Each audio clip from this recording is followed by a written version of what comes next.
Estudo Bíblico. Série Ouvindo a Voz de Deus.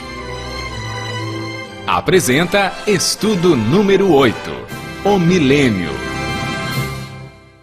No estudo anterior, aprendemos que Jesus virá nas nuvens, com milhares e milhares de anjos tocando trombetas. A Bíblia diz que ele vem de maneira visível, literal, e que todo olho o verá. Aprendemos que, por ocasião da volta de Jesus, haverá 4 classes de pessoas nesta terra. A primeira é composta pelos justos mortos, que farão parte da primeira ressurreição. A segunda classe é a dos justos vivos, que serão transformados e levados para o céu juntamente com os ressuscitados. A terceira classe é formada pelos ímpios mortos que permanecerão na sepultura. A quarta classe é a dos ímpios vivos, que serão mortos pelo resplendor da glória de Cristo. Hoje vamos aprender um pouco mais sobre o milênio. A palavra milênio não existe na Bíblia, mas ela significa um período de 1000 anos, que aparece 6 vezes em Apocalipse, capítulo 20, versos 1 a 10, referindo-se ao período entre a primeira e a segunda ressurreição. Sabemos que durante esse período, os justos estarão com Cristo no céu. O que eles estarão realizando? Como ficará a terra durante os 1000 anos? O que acontecerá no final desse período? Durante o milênio, os salvos participarão de um juízo chamado juízo de comprovação. Sobre esse assunto, o apóstolo João escreveu em Apocalipse, capítulo 20, verso 4. Vi também tronos, e nestes sentaram-se aqueles aos quais foi dado autoridade de julgar. Vi ainda as almas dos decapitados por causa do testemunho de Jesus, bem como por causa da palavra de Deus, tantos quantos não adoraram a besta, nem tampouco a sua imagem, e não receberam a marca na fronte e na mão, e viveram e reinaram com Cristo durante 1000 anos. E o apóstolo Paulo, em 1 aos Coríntios, capítulo 6, versos 2 e 3, afirma: Ou não sabeis que os santos hão de julgar o mundo? Ora, se o mundo deverá ser julgado por vós, sois acaso indignos de julgar as coisas mínimas? Não sabeis que havemos de julgar os próprios anjos? Quanto mais as coisas desta vida? Esse julgamento que ocorre durante o milênio não decide quem está salvo ou perdido. Essa decisão é tomada por Deus em resposta à aceitação ou rejeição de sua graça antes da segunda vinda. Todos aqueles que não participaram da primeira ressurreição ou não foram transformados estarão perdidos. Esse julgamento no qual os santos participam tem o propósito de responder a qualquer questão que os justos possam ter sobre a razão pela qual os ímpios se perderam, confirmando o veredito de Deus sobre eles. Enquanto isto ocorre no céu, qual é o cenário aqui na terra?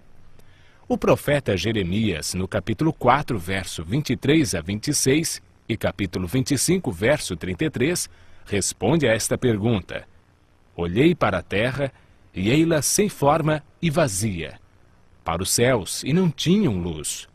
Olhei para os montes, e eis que tremiam, e todos os outeiros estremeciam. Olhei, e eis que não havia homem nenhum, e todas as aves dos céus haviam fugido. Olhei ainda, e eis que a terra fértil era um deserto, e todas as suas cidades estavam derribadas diante do Senhor, diante do furor de sua ira. Os que o Senhor entregar à morte naquele dia se estenderão de uma a outra extremidade da terra. Não serão pranteados, nem recolhidos, nem sepultados. Serão como esterco sobre a face da terra. O milênio é o período em que cumpre essa profecia, quando a terra ficará sem forma e vazia, como um deserto, como um abismo. Não haverá pessoas vivas. As cidades ficarão todas derribadas e destruídas diante da vinda de Cristo. A terra ficará cheia de mortos, sem haver quem os sepulte.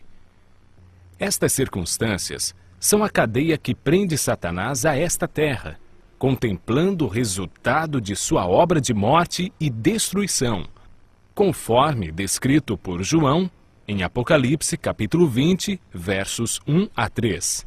Então vi descer do céu um anjo, tinha na mão a chave do abismo e uma grande corrente.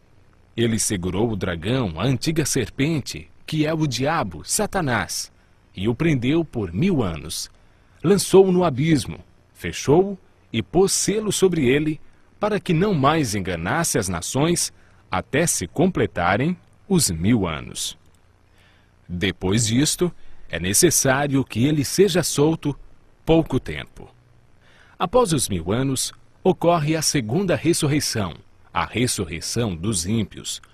Apocalipse capítulo 20, verso 5 afirma: os restantes dos mortos não reviveram até que se completassem os 1000 anos. Eis agora o grande drama do Apocalipse. Acabaram-se os 1000 anos. Deus ressuscita todos os ímpios e, consequentemente, Satanás é solto de sua prisão. Apocalipse capítulo 20, verso 3, diz que depois disto, ou seja, depois do milênio, é necessário que ele seja solto pouco tempo. Por que por pouco tempo? Porque Satanás realizará a sua última obra de engano na terra, preparando um grande exército tão numeroso que a Bíblia diz que será como a areia do mar para atacar a cidade santa, a Nova Jerusalém, que João viu descer do céu. Esse maravilhoso acontecimento é descrito por João em Apocalipse capítulo 21, verso 2. Vi também a cidade santa, a Nova Jerusalém, que descia do céu da parte de Deus, ataviada como noiva adornada para o seu esposo. Enquanto isso, Satanás reúne o seu grande exército. Ele tem milhões de pessoas que foram ressuscitadas na segunda ressurreição. Apocalipse, capítulo 20, verso 9, diz que marcharam então pela superfície da terra e sitiaram o acampamento dos santos e a cidade querida. Desceu, porém, fogo dos céus e os consumiu. O fogo que destruirá Satanás e os ímpios purificará a terra da poluição do pecado. Deus banirá para sempre a tristeza, a dor e a morte. Os justos, então, receberão a nova terra. Hoje aprendemos que o milênio é o reinado de 1000 anos de Cristo com os seus santos no céu, entre a primeira e a segunda ressurreição. Durante esse tempo, serão julgados os ímpios mortos. A terra estará completamente desolada, sem habitantes humanos com vida, mas ocupada por Satanás e seus anjos. No fim desse período, Cristo, com seus santos e a cidade santa, descerão do céu à terra. Os ímpios mortos serão então ressuscitados e com Satanás e seus anjos cercarão a cidade. Mas fogo de Deus os consumirá e purificará a terra. O universo ficará assim eternamente livre do pecado e dos pecadores.